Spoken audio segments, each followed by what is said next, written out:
Hello, everybody. It's CKX WhaleFan here, and you're watching WhaleFan's Crease.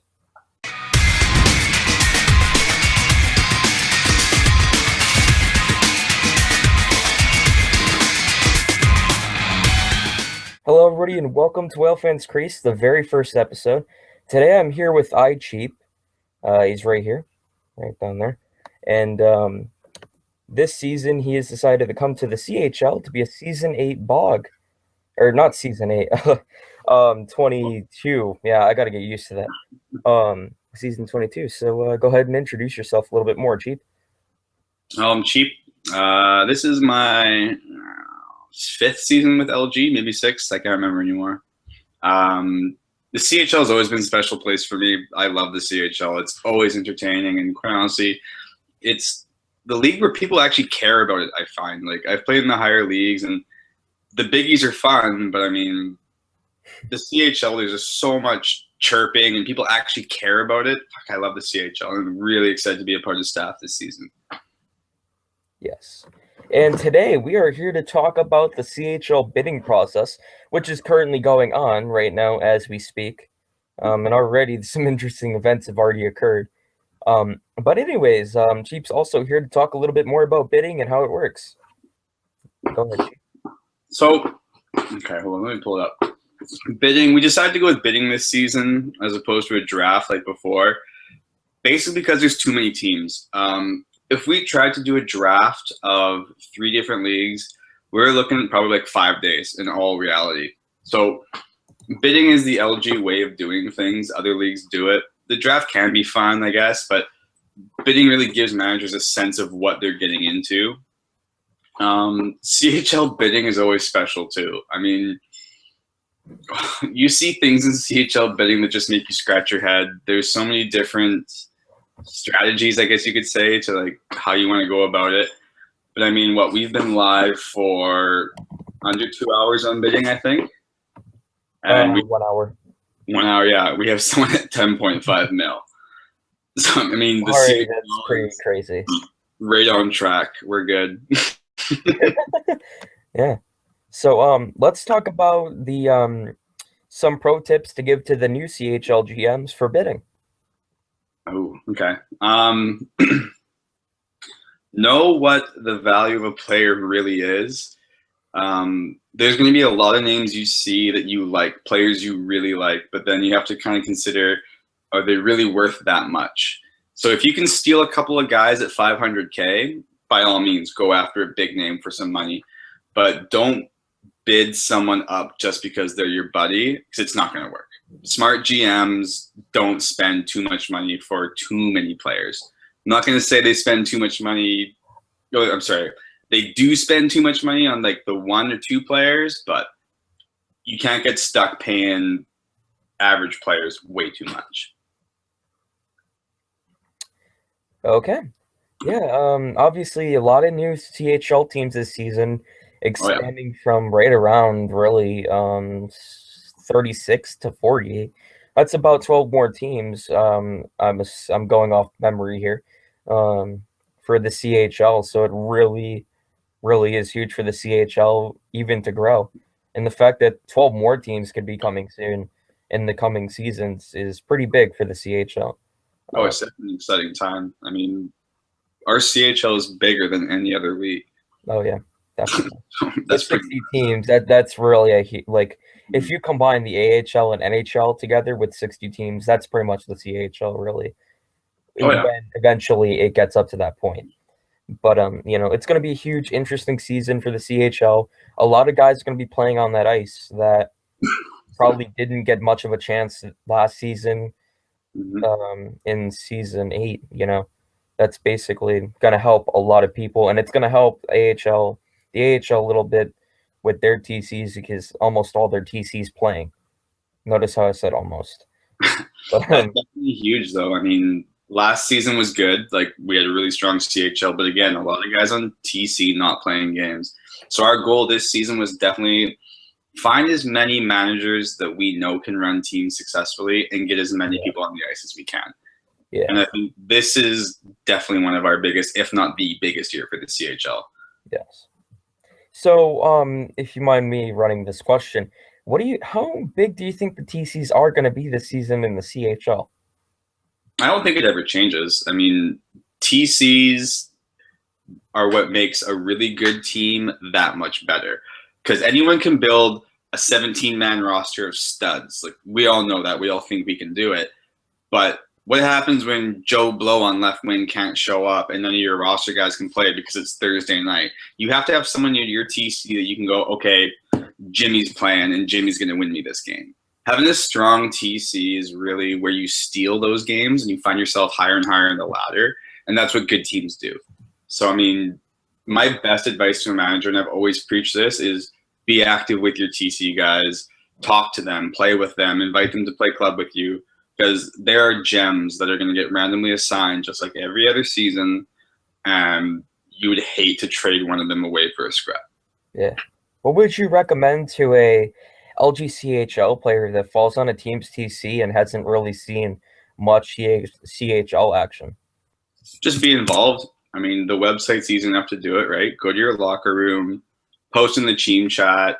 There's threads. A lot of managers will post threads saying, hey, what number do you want? Or something simple like that, right? But if you put your name out there, yeah, you're on TC, but hey, you're active on the website, 9 times out of 10, a manager's going to go, well, I'm going to give this guy a shot because he actually talks to us, right? When you have a list of 15 guys or whatever to choose from, well, I know that this guy talks, so he's probably going to get a game or two.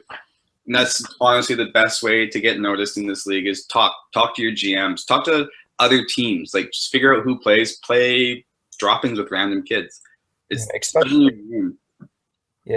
if you're a veteran, more amateur that could go to the AHL level, even if you're active with them on your on their TC, that can also help you even get to the next level over the CHL. So that's a couple things to really think about. Especially as a prospect too, right? I mean, yeah, like you're not playing higher than the CHL this season. Okay, go out there and score as many goals as you can.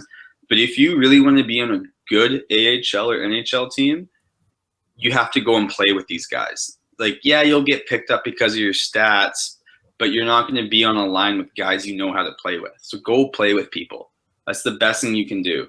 There's lots of examples of guys in the chat box who've done just that. Oh, yeah, definitely. I mean, in the AHL, some games that I commonly went into as a CHL GM last season, I mean, it was Bridgeport at the time for me.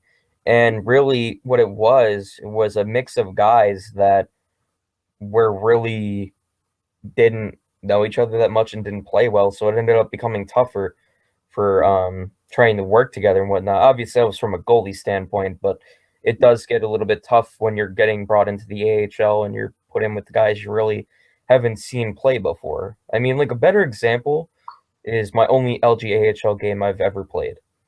I went in with guys that I had no idea. You know, I didn't know them right off the top of my head. Luckily, I was fortunate to have that chance, but I mean, there's a great example right there of like, you know, being able to go out there and play with guys that you maybe don't even know that you could gel with in the near future. Mm-hmm. So you never know if you're good with someone unless you play with them, right? yes. Like there's a lot of guys in this league who are really good players that I just don't play well with. So like, if you're in ECU, right, you go and play with these guys, find someone you play well with, say, hey, so-and-so, I play really well with Jim or whatever, right? Yeah. The more that you can, I can't stress enough, the more you can put yourself on the site and be active, you're going to play games. It's really not that tough. All right. I mean, look at some of the players who play. Yeah. Brett Kesey going back to the CHL, at least in bidding anyways. Send up his defense. That should be fun. I hope he plays defense this season. I'd love to see him play defense. Yep. All right. Is there anything that you would like to bring up right at the moment from maybe the guys upstairs, the CHL staff? Anything Ron to pass on? Not a whole lot. I mean, Brody's gonna, or the league, I guess, in a sense, is gonna post some news pretty quick here. I'm not going to detail too much about that, but I mean, that's fine. CHL bidding is just sit back and enjoy. I mean, we're doing everything on our end to make it as smooth as possible for the managers to get their team selected. And we want to try and start this thing right away, right? We don't want to be too far behind the rest of the leagues. And we're looking forward to a really, really fun season. Like something I noticed this season too that's big is this is their second season on Next Gen. So especially in the higher leagues, you see it because teams are already built from last season. So what was pretty cool about the higher leagues this season was you saw a lot of returning players coming back to teams, and then guys last season for the CHL who threw down are now finding themselves being put into these teams. Like you look at some of the AHL teams, a lot of CHL prospects who impress people, and they're going to make a huge splash up there. Oh yeah. And then the following season, right, it's going to be the exact same thing. Guys playing in the CHL this season, the AHL next season is going to be that much better. So, I mean, this is going to be one of the biggest seasons to really prove yourself, I think. And we're going to see a lot of competitive hockey out there. There's a lot of really good returning managers, too, this season I've seen. Like, we went through Resigns and all that kind of stuff, and there's a lot of teams that already look good with 4 guys. Yeah. Actually, while we're on that topic, we might as well get into our last segment of the show here and talk about the resigns of the CHL so far this season. Cheap, if you want to get things kicked off. So this season we decided to bring in the resign, which is, as far as I'm concerned, the first time we've ever done the resigns in the CHL. It went smooth-ish, I would say. I mean, just like anything, when you introduce something new, there's always going to be hiccups or confusion. But I mean, as far as returning managers this season, a lot of them did really good, and they knew what they were doing. There's a big list of teams returning. They're going to be really good. Like I said, the competitive level this season is going to be huge. So many good teams already. Yep.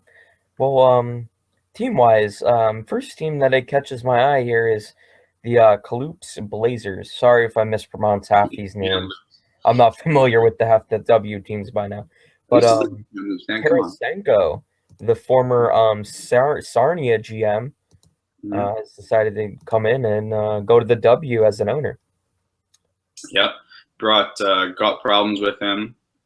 I think they're going to be a pretty good team. I've never actually seen Tarasenko play, but I've heard good things. Oh, yes. Definitely good things. Definitely was the, I believe, 6th seed last season, but in the playoffs. But definitely is capable of building a good roster over the course of the season. He's definitely proved himself pretty well so far. Definitely in the re-sign stage from that perspective. The next team in line is the Kelowna Rockets. Clutch Jamesy was the AGM of the Barrie Colts, now stepping into an owner role in the W. His re-signs were Jay Gaudreau, X13, and Posthuman. So those are some interesting re-signs for the upcoming season. I think all re-signs were $750K. That is correct. Yeah. Which isn't that bad, even for like at least a 1-season deal. So yeah, man, like if they're good enough to bring him back for another season, get $750K, that's a steal. Yes. Like, huge. Yes. Definitely. Next one we have here is the Lethbridge Hurricanes, owned by Bossy X22. He was the former GM of the Victoriaville Tigers. I'm going to say Tigers. And he signed Alan Ellis 7 and Lars Dakronic, I believe, is the other re-sign. Although Alan Ellis has taken the AGM role for Lethbridge already. I think that was before bidding earlier. So already Lethbridge looking to start with a 3-man management team. Probably one of the first ones so far.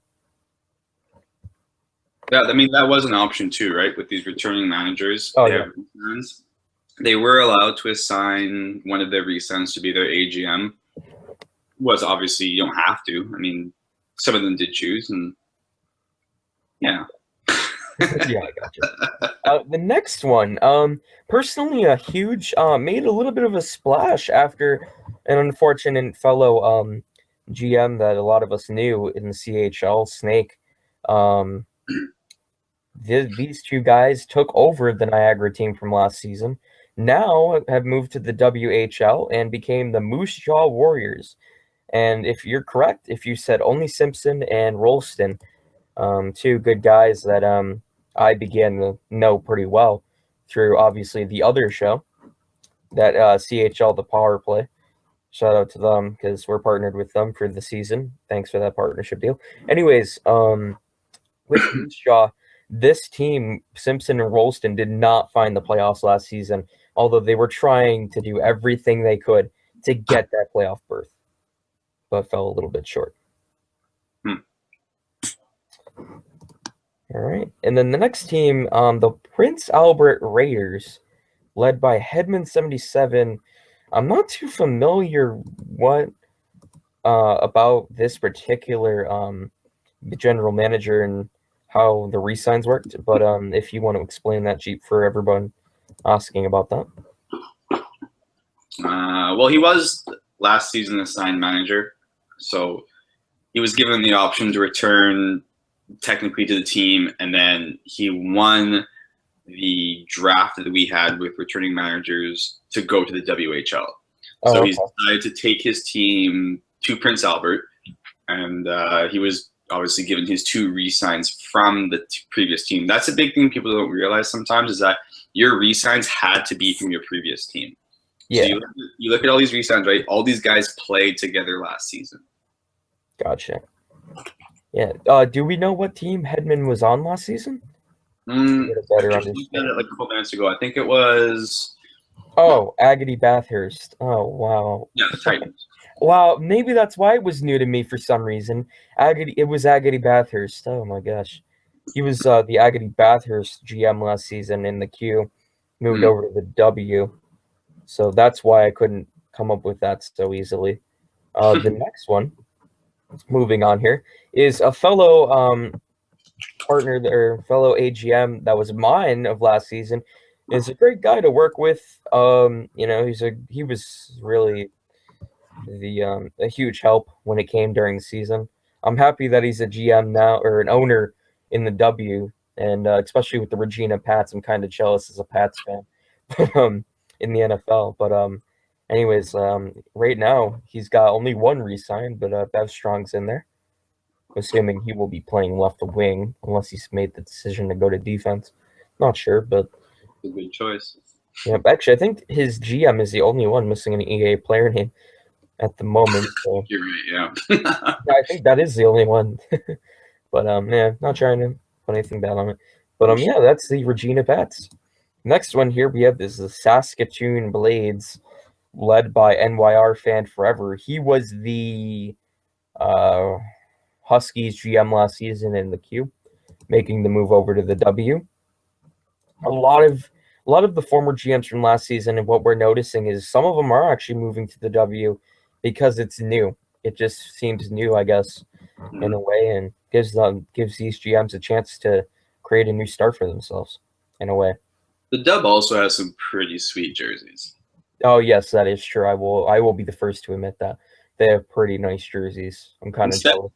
It's funny too. My first season I here in LG was only the WH. Oh no, it was the WHL and the Q. It was season 4 CHL, and I remember I loved the WHL that season. I was the first season here. I did media. I did power rankings. I got to follow the great Kamloops team that Breck doesn't stop talking about. The Vancouver series that they had, but then I wanted to bring it up because of the Saskatoon Blades owner. Saskatchewan, as we used to call them, they were one of the funnest teams to watch that season. They ended up winning it that season, and I just hope this season can be as fun as season 4 for me was. I mean, that was my first season, so obviously it was a lot of fun, but season 4 was special, and I think a lot of people will agree with me on that. Yes. All right. Moving on to the last W returning owner. This one, I think the CHL really do. This particular GM was the owner now, was the GM of the Peterborough Petes in the OHL. Darth X29, a good buddy of mine I've began to know. So I expect he's going to bring a good lineup with him this season. And may I bring up, he's also got the Hamilton GM, also from the last season, check it as his GM this season. So that should be a pretty interesting pair. 2 really good re-signs too for him. Oh yes. Fox Creek, I've played a couple of games with. He's a decent little player. And Sedin, I know, through the grapevine, is a very solid player. Yes. Yeah, so I actually do think Vancouver is going to be an interesting team this year to watch out for in the W as well. Next one, moving on here, we have the Kingston Frontenacs, led by none other than Audacity. He was the OHL championship team last season. Definitely see some very familiar faces on that squad coming back for this season. The same management group so far, anyways. Audacity. Yep. He's back. Yep. Not throw too many flames on the fire. Definitely will be interesting to see how he is this season, how his team's going to be, after having such a great season. Coming out of nowhere. All right. Next team on this list is the Oshawa Generals KTB Killer. He was the other guy other GM that failed to make the playoffs last season. Unfortunately for Oshawa, this season, I think this is a season that KTB is going to make an impact. Now that the playoffs are pretty much open to every team in the CHL this season, I think this is going to help. He's going to have a better season this season than he did last season. And none other than Crispy Kramer to help him as a GM. And he's also got an AGM as well. That's a huge pickup, too, with Crispy Kramer. Really solid goalie. He's playing goalie, right? I'm not sure, to be honest with you. But he probably is. Who knows? But to CHL, he can play wherever he wants. Yes. That is true. All right, and the next one on the list is the Owen Sound Attack. D-Dragon37 is the owner. He was a player on Owen Sound last season, if I'm not mistaken. He also has his management squad already set up for the upcoming season. Teddy Beavers is the GM, and then Brian1591 is the AGM, and one of the Resigns is the AGM. So that'll one of the other three teams as well to already have an AGM in place. Another big resign for him too, Burning Wolves, a very, very solid player. Look for him to be, again, one of the scoring leaders this season. Yes. I think Owen Sound's going to try to do better than what Sport Freak did. I know Sport Freak was the GM last season of that squad. Definitely going to be interesting to watch that team this season. Next team that had resigns was Sudbury Wolves. The owner is actually Colby Stentz, was a Sudbury Wolf last season. Eggs is the GM, which, if you already know, was part of the Kingston Frontenac team that was the OHL championship team from last season. So it'll be an interesting pair for the Sudbury Wolves. Windsor passed. Everybody knows this guy pretty well now. Literally recovered Windsor big time and bounced back to be the 7th seed in the playoffs and gave the Saginaw Spirit a run for their money. Saginaw, I believe, is not in the LGCHL this season, unfortunately. Fell off the list, but definitely Pastor Gaines. I think he's going to do better than what he did in Season 8 and definitely prove that he can be a good owner in the long run. He recently won some hardware, didn't he? Yes, he did. Good for him. He did. Definitely. GM of the Year award, actually, to be exact. Congratulations on that award. Hopefully he can get another one on top of that one for doing a better job as well. So, next team in the line from the Q, we're now moving to the Q, is the Cape Breton Screaming Eagles, led by Stealthy Bomber. Also, they already have their AGM by Gladiator as well. So they're already off to a good start as well with their management team. And Drummondville's the next one here. Grazy is looks like a new GM a new owner for some reason, unless probably wrong, but definitely another returning guy. Also has his management squad set. the next one is Halifax Mooseheads, which is our last one, I believe. Yeah, that's the last one, other than Valdor. So Halifax, Aussie NF, he led a good team last season with Halifax. I think they were the 3 seed in the playoffs. Definitely was a good round, good setup roster by Ozzy. Hopefully he'll do better this season as well. And the last one is Valdor, led by Kuznicki Jr. Actually did not really have the best of starts, so obviously this season, kind of like KTB, looking to improve and get better and get a better record to be a top seed in the playoffs. So that is the Hamilton's how did we forget Hamilton? Yeah, Hamilton was the next one who had resigns from the I don't know how we skipped that one, but ID Nymore is the owner, also has his management squad already set up. Hockey Mike has decided to accept the AGM's title for them this season. So that is, I believe, all the teams that had resigns for the most part, and majority already have their management team set up. So that is the CHL teams that were re-signs. A lot of new CHL teams this season. Definitely going to be an interesting season, and definitely one to watch for.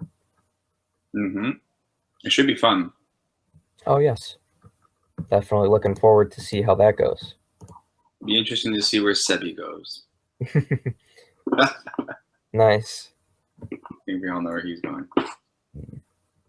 All right. So, in conclusion here of our episode today on WhaleFan's Crease, so anything expectation wise, how do you think as a bog this season, how do you think it'll go for you by chance? How do I think, or how do I hope? How do you hope, I guess I should say. That might be a better one. Smoothly, I don't have to do a thing. But nice. You know what? It's a CHL, right? So this is the league where you learn all the rules, and it's a developmental league, but it's still very competitive. Yes. I'm excited to get out there and help all these new members. That's something I really enjoy doing, is helping people learn LG, because quite honestly, LG is awesome. It's I mean, that's why we're here, right? I expect the season to be extremely competitive, looking at the managers list. Bidding is already off to a hot start. It's going to be a good one. I'm really excited to be a part of it. Yep, definitely. CHL is an interesting league down here to help these players get better and eventually fall on LGCHL teams. So definitely looking forward to the CHL season. And on our next show, we'll actually have the Rimorski Oceanic management team on with us to talk about their bidding experiences for the most part, I believe, and get to know them a little bit more in our Meet the GM series coming up this season on WhaleFan's Crease, powered by B Mage's show, CHL The Fourth Line. And if any owners, GMs, or AGMs in the CHL that would like to be on this show, you may hit myself or BA Mage up with a PM asking to request to be on the show. We'll most likely have you come on and be able to answer some questions and enjoy the show. Until next time with my iCheap and myself, we'll see you next time on WhaleFan's Crease. Bye. Until next time.